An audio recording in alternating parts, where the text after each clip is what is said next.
having my heart transplant. I've always had a weak heart, not just physically. I've always been afraid of my own shadow. It was unsurprising when the doctor told me my heart murmur wasn't just a heart murmur. A year of tests, a year of therapy, constant trips to the hospital, and I was finally told that it had all been for nothing. My poor weak heart wouldn't last till Christmas. It's strange thing being told that you're dying. I didn't come to terms with it at first. I drank and spent my money. I did reckless, stupid things because I was so damn scared. Then I got the news. That young woman called Laura had been declared brain dead. And that I, the lucky chosen one, would be getting a brand new heart. A week later, I drove to the hospital slowly, carefully, and readied myself for the ordeal that was to come.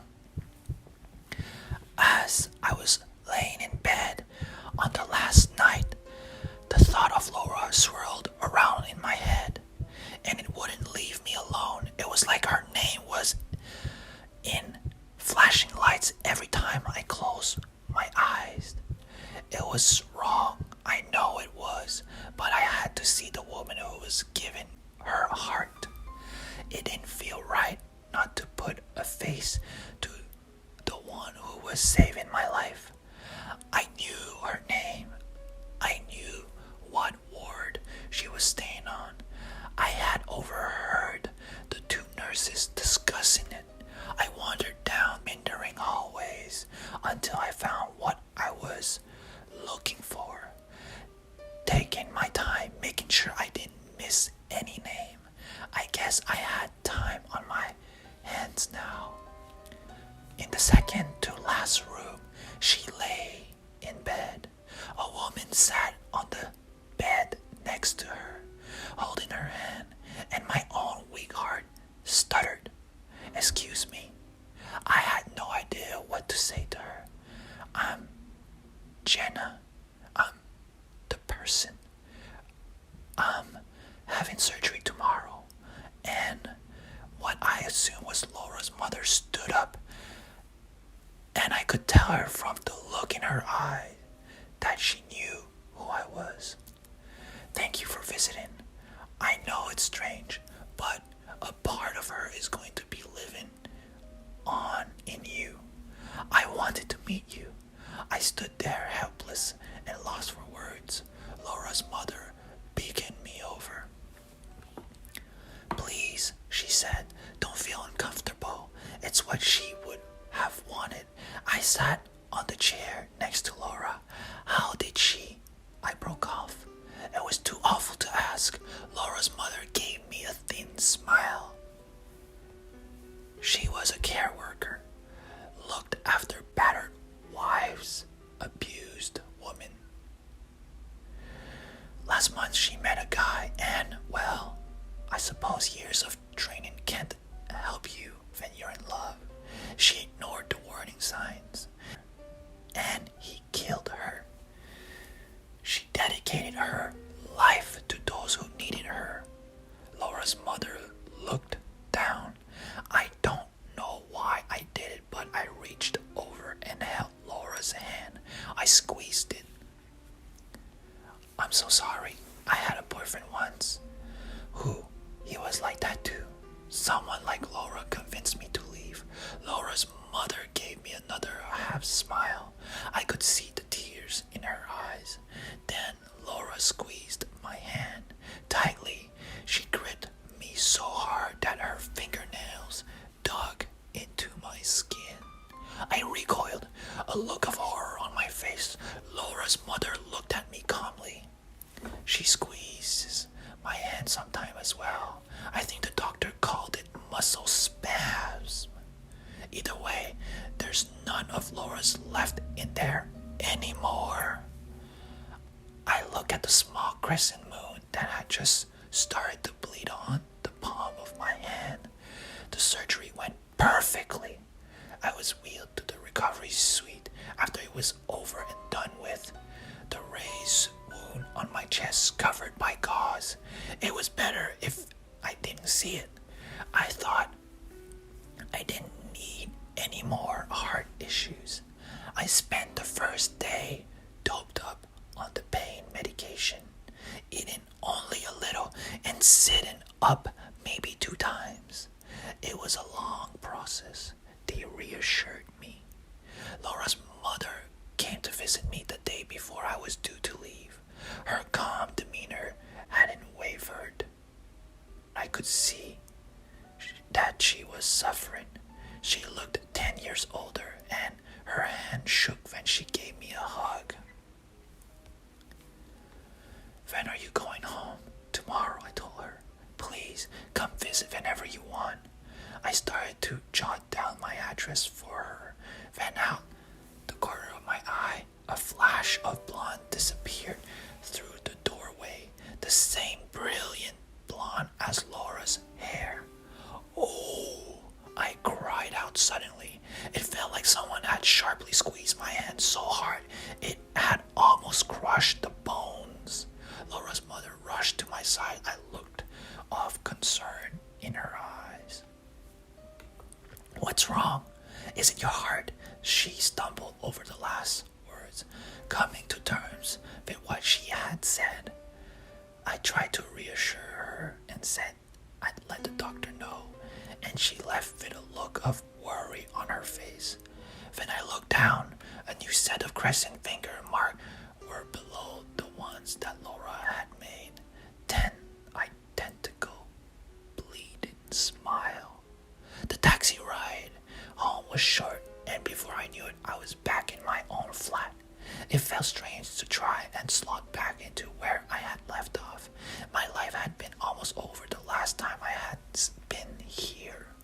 I looked over the mess in the cardboard box, the remnants of one night where I had tearfully tried to pack and store my belongings so my parent wouldn't have to do it when I died.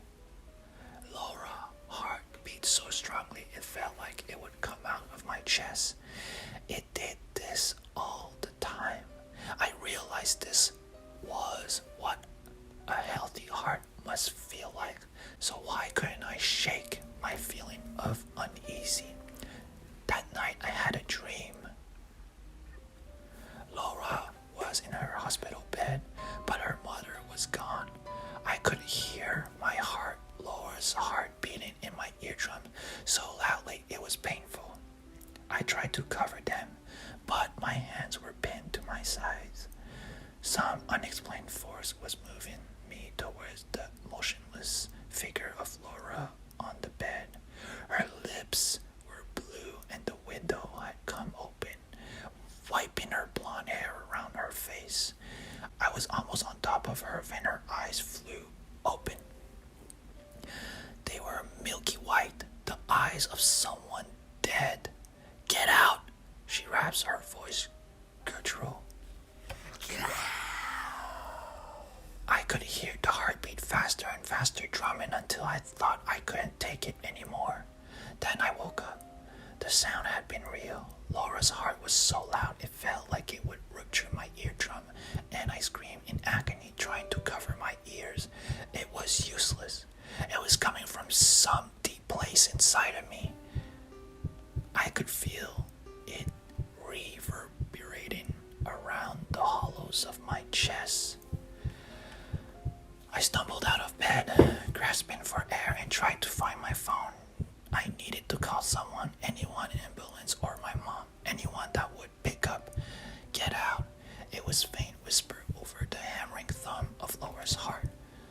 A low, guttural voice that sounded like it had been made by an animal. And I crawled to the door, down the hallway, choking on my screams for help. My neighbor opened the door, his eyes as wide as saucer as the side of me on the floor, clutching my chest. He drove me to hospital as I cried in the passenger seat of his car. After about 50 different checkups, the The doctor told me that absolutely nothing was wrong with me. They told me my heart was regular, my blood pressure was normal, and that everything was going just swimmingly. I stood in the waiting area, wallowing in my shame and frustration. That heart didn't belong to me. My phone buzzed on the counter. An unknown number, great. That was all I needed, more unexplained, scary things like a stranger on the end of the phone. My voice sounded small on the line. Hello. Good morning. This is the Thames Valley Police. We've called to report an incident that occurred in your flat at around 1:30 a.m. today. I felt a wave of embarrassment. I'm so sorry. I recently had surgery and I wasn't feeling well.